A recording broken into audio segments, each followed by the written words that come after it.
నీవే నా సర్వస్వం 9వ ఎపిసోడ్.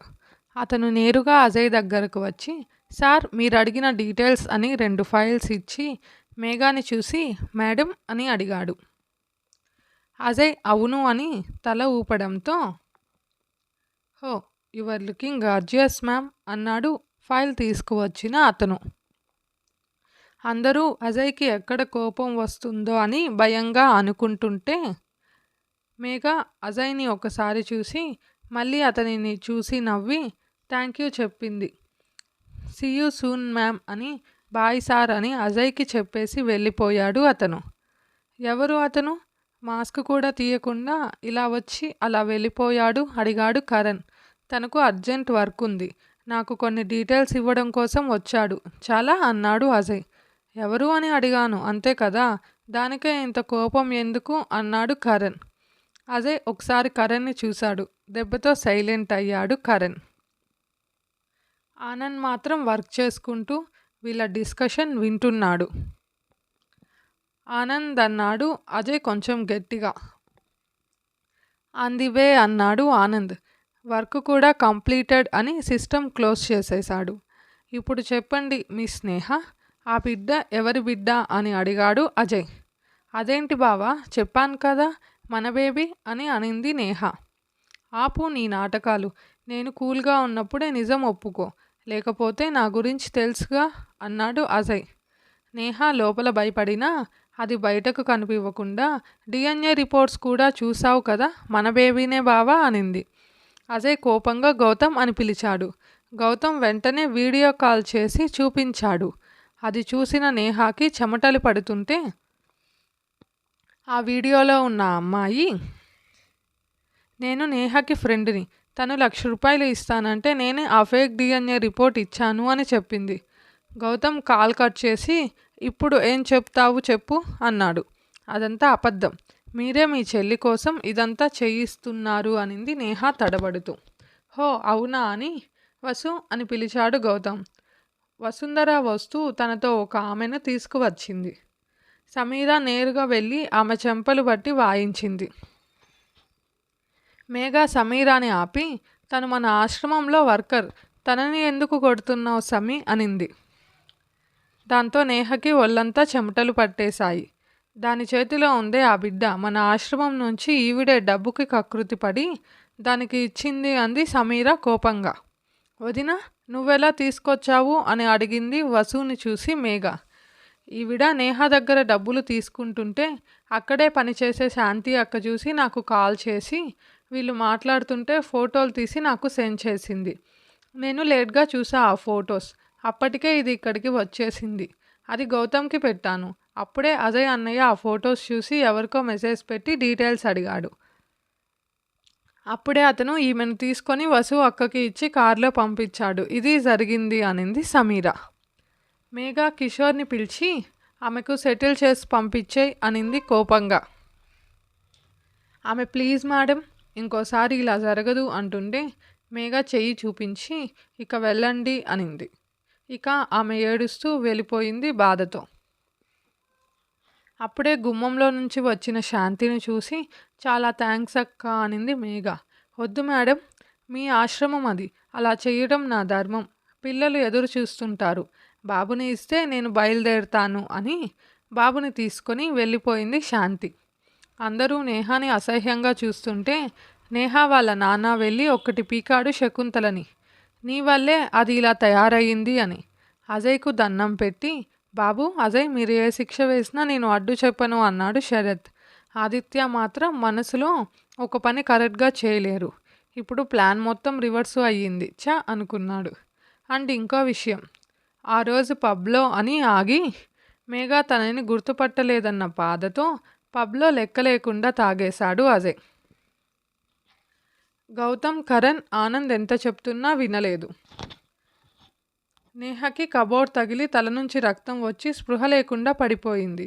ఇదంతా కొన్ని సెకండ్స్లోనే జరిగిపోయింది. గౌతమ్ వెళ్ళి నేహకి బ్యాండేజ్ వేసి అక్కడే వదిలేసి వెళ్ళి అజయ్ను సరిచేసి పక్కన పనుకొని నిద్రపోయాడు.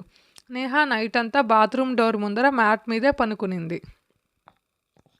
గౌతమ్ మార్నింగ్ లేచి మేనేజర్తో మాట్లాడడానికి వెళ్ళాడు. ఈ గ్యాప్లో మెలకు వచ్చిన నేహ గౌతమ్ గురించి తెలియక డ్రామా అంతా చేసి అజయ్ని లేపి అంతా నువ్వే చేశావు అని ఏడ్చినట్టు నాటకం ఆడి వెళ్ళిపోయింది. గౌతమ్ రూమ్కు వచ్చి నేహాని అడిగాడు. దాంతో అజయ్ నేహ చెప్పిందంతా చెప్పి నిజంగా నాకేం తెలీదురా, నేను అమ్ముని తప్ప ఇంకెవరిని కలలో కూడా ముట్టుకోను అని కళ్ళ నిండా నీళ్లతో చెప్పాడు అజయ్. రే బావా, అసలేం జరగలేదురా, నాకు తెలుసు నా ఫ్రెండ్ గురించి అని నైట్ జరిగింది మొత్తం చెప్పాడు గౌతమ్. ఇది మొత్తం నిన్ను దక్కించుకోవాలని పక్కా ప్లాన్ వేసింది, ఇక వదిలే పద అని ఇద్దరూ వెళ్ళిపోయారు అక్కడి నుంచి. ఇది జరిగింది అని చెప్పాడు అజయ్ అందరినీ చూస్తూ.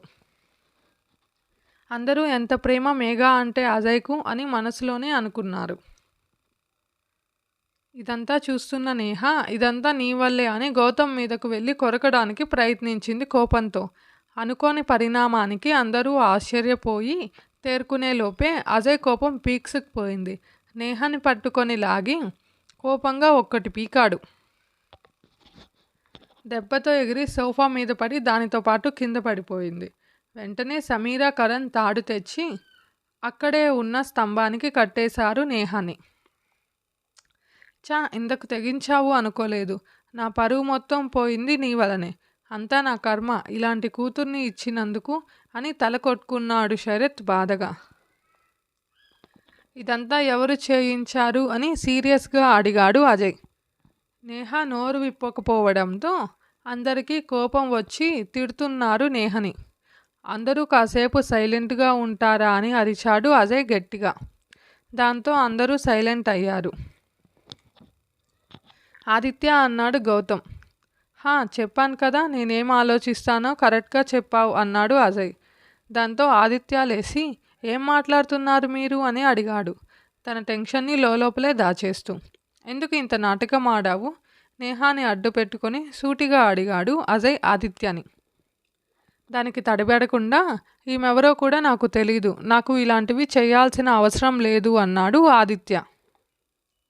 పోనీ నేను తెలుసా అన్నాడు గుమ్మంలో నుండి వచ్చిన వ్యక్తి. అతనిని చూసి ఆదిత్య షాక్ అయ్యి ఈయనేంటి ఇక్కడ అని భయంగా వీళ్ళకు తెలిసిపోయిందా అని ఆలోచిస్తూ చెమటలు తుడుచుకుంటుంటే ఏంటి ఇలా చెమటలు పడుతున్నాయి అని వెటకారంగా అడిగాడు అజయ్. ఆ వెటకారం అర్థమైనా ఏం తెలియనట్టు ఆయన ఎవరో నాకెలా తెలుస్తుంది అంటూ గట్టిగా అడిగాడు ఆదిత్య. అరవకు, అరిచినంత మాత్రాన అబద్ధం నిజమైపోదు ఆదిత్య అంటూ సాగదీసి పిలిచాడు అజయ్ వెటకారంగా. అంకుల్ మీరేంటిక్కడ అని అడిగింది మేఘ. వెంటనే కరణ్ రే బావా, కార్తీక్ వాళ్ళ నాన్నని ఎందుకు రమ్మన్నావు అన్నాడు అజయ్ని. చెప్తానురా అని బాయ్స్ అని గట్టిగా అరిచాడు అజయ్. ముగ్గురు పెద్ద పెద్ద కండలు వేసుకొని గుమ్మంలో నుంచి వచ్చారు. అందరూ ఇప్పుడు వాళ్ళెందుకు అని ఆలోచిస్తుంటే కరణ్ నవ్వుతూ వీళ్ళని చూస్తుంటే నాకు చెన్నై ఎక్స్ప్రెస్ మూవీ గుర్తుకు వస్తుందిరా బావా అన్నాడు. ఆనంద్ ఎంత చెప్తున్నా కరణ్ నవ్వుతూనే ఉండడంతో అజయ్ సీరియస్గా ఒక్క చూపు చూశాడు. దాంతో నవ్వుని కంట్రోల్ చేసుకున్నాడు కరణ్. అజయ్ వచ్చిన వాళ్ళని చూశాడు. వాళ్ళు అజయ్ చూపుకి సరే సార్ అని వెళ్ళి ఆదిత్యని చెరో పక్క పట్టుకున్నారు. హలో, ఎవరు మీరు, నన్నెందుకు పట్టుకున్నారు అని అడిగాడు ఆదిత్య ఇన్నోసెంట్గా ఫేస్ పెట్టి. నువ్వు అలా ఫేస్ పెడితే నమ్మేవాళ్ళు ఎవరూ లేరు ఇక్కడ అని ఆదిత్య దగ్గరకు వచ్చి తన ముఖాన్ని పట్టుకొని మెడ దగ్గర చర్మాన్ని గట్టిగా ముఖంపై నుంచి ఆదిత్య అనే మాస్క్ని తీశాడు అజయ్. అందరూ అతన్ని చూసి ఆశ్చర్యపోయారు. నిధి అయితే భయపడి వాళ్ళ నాన్న వెనకాల దాంకుంది. మేఘ అజయ్ చేయి పట్టుకొని వణుకుతూ కార్తీక్ అనింది భయంతో. కూలమ్ము, భయపడకు అని మేఘ భుజం చుట్టూ చెయ్యి వేశాడు అజయ్. ఇదే ఫ్రెండ్స్ ఈరోజుటి ఎపిసోడ్. మీకు స్టోరీ నచ్చితే లైక్ చేయండి, కామెంట్ చేయండి. ప్లీజ్ నా ఛానల్ని సబ్స్క్రైబ్ చేసుకోండి ఫ్రెండ్స్. Thank you.